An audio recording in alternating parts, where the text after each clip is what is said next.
Nunggu. Ya, Anda masih bersama kami di Apa Kabar Indonesia Pagi, pemirsa. Ini seorang pria yang menggunakan baju tahanan. Ini di wilayah Ponorogo, Jawa Timur. Ditetapkan sebagai tersangka karena diduga memeras mantan kekasihnya dengan sejumlah uang. Bermodalkan atau bermodus foto dan juga video vulgar sang mantan saat sedang video call. Namanya adalah Muhammad Rizal, warga desa Karangan, Kecamatan Balong, Ponorogo, Jawa Timur. Pria yang belum lama menikah ini terpaksa berurusan dengan polisi karena dilaporkan oleh PK, mantan kekasihnya sendiri. Korban atau PK ini akhirnya kesal dan terpaksa melaporkan pria berusia 22 tahun itu karena kerap memeras korban. Jika korban tidak kunjung mentransfer uang, pelaku akan menyebarkan foto dan video bugil korban ke media sosial.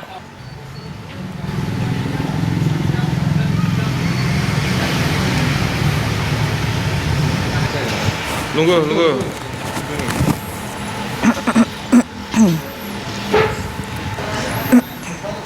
Ya, kita akan mendalami kasus ini bersama dengan Kapolres Ponorogo AKBP Muhammad Nur Aziz. Selamat pagi, Pak Kapolres.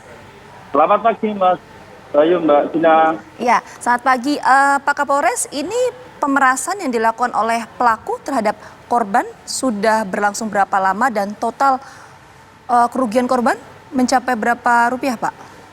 Ya, pelaku memeras korban itu pertama adalah dia sebagai korban. Korban ini mantan pacarnya dulu. Mantan pacarnya dulu selama 2 atau 3 bulan terakhir dia memeras korban dengan modus untuk HP atau video call. Setelah itu direkam. Setelah direkam ternyata kalau memang tidak mengirimkan sejumlah uang sampai transfer kita dan kita amankan barang bukti itu sampai 5 kali.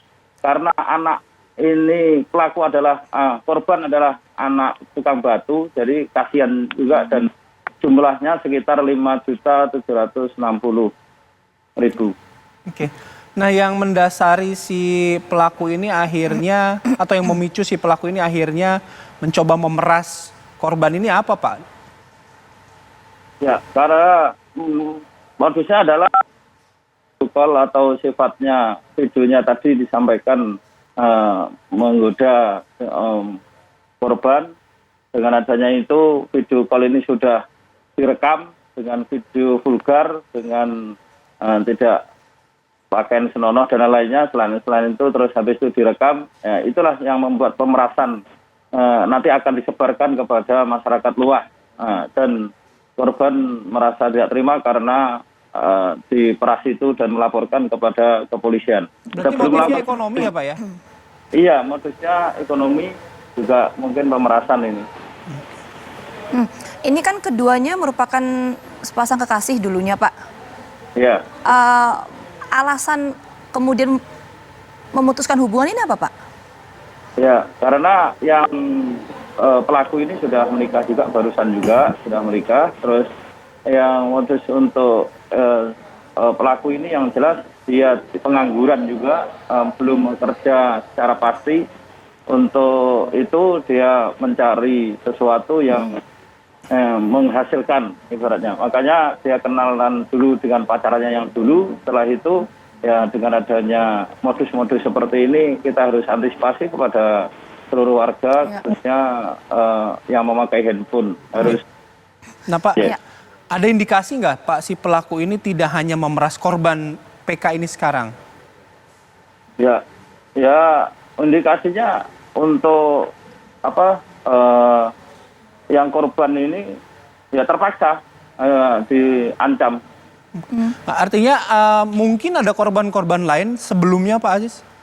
Ya, sementara korbannya baru ini masih kita dalami juga kepada tersangka, dan sampai nanti korban-korban yang lainnya ada lagi.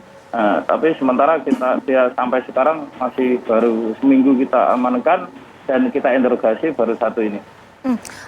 Kalau ini kan sudah 5 kali, Pak, sudah 5 kali dilakukan pemerasan. Kemudian kasus ini bisa terungkap gimana ceritanya? Ya, kasus ini bisa terungkap karena korban melaporkan kepada kepala desa. Karena ini bingung korban ini sebagai korban dia orang tukang batu di desa, dia bingung melaporkannya, terus sampaikan kepada kepala desa, dan di kepala desa itu menyampaikan kepada Babin Kamtimas, dan setelah itu dilaporkan kepada kepolisian. Ternyata dari pemerasan ini memakai dengan handphone, dengan mengancam dengan akan melakukan penyebaran video-video yang vulgar itu. Oke. Nah Pak, ini kan video, foto atau dokumentasi itu kan dapat ketika mereka masih menjalin hubungan gitu Pak ya. Nah, video foto itu tuh apakah si korban juga pada saat itu mengetahui bahwa pelaku sudah memiliki atau merekam aktivitas keduanya ini Pak? Ya, belum mengetahui. Jadi intinya karena dia sama-sama seneng kemungkinan, karena dulu waktu itu pernah pacaran juga. Setelah itu dibuat video call, terus kalau direkam tidak tahu. Kalau direkam mungkin karena dulu pernah pacaran, akhirnya ya suruh buka dan lainnya, ternyata sama pelaku ini direkam. Dengan adanya ini buat bukti buat kalau makin memeras kepada pelaku, kepada korban ini, pelaku memeras kepada korban. Baik, untuk ancaman hukuman Pak? Ya, terima kasih. Ini kami kami sangkakan pasal 27 ayat 4 di junto pasal 45 Undang-Undang RI nomor 19 tahun 2016 tentang ITE yang denda pidana paling lama 6 tahun dan denda paling banyak 1 miliar. Baik, terima kasih Pak Aziz atas waktunya sudah bergabung bersama kami. Selamat pagi Pak Aziz, semoga sehat selalu. Sehat selalu. Ya, ini sekaligus menjadi kewaspadaan kita bersama ya untuk hati-hati juga dalam bertindak dan melakukan sesuatu. Ini juga perlu hati-hati juga, Bay, ya kan? Karena ini ada datanya. Kita coba lihat data kasus corona kemarin, angkanya masih terus meningkat setiap harinya. Kita sekali lagi menjadi datanya. Kewaspadaan kita semua soal angka dari kasus positif COVID-19 yang terus meningkat. Jadi Satgas sudah merilis per kemarin ada 157.859. Ada kenaikan sekitar 2.000 kasus dibanding hari sebelumnya. Dan yang meninggal dunia ada 6.858. Sementara pasien yang sembuh ada 112.867 pasien.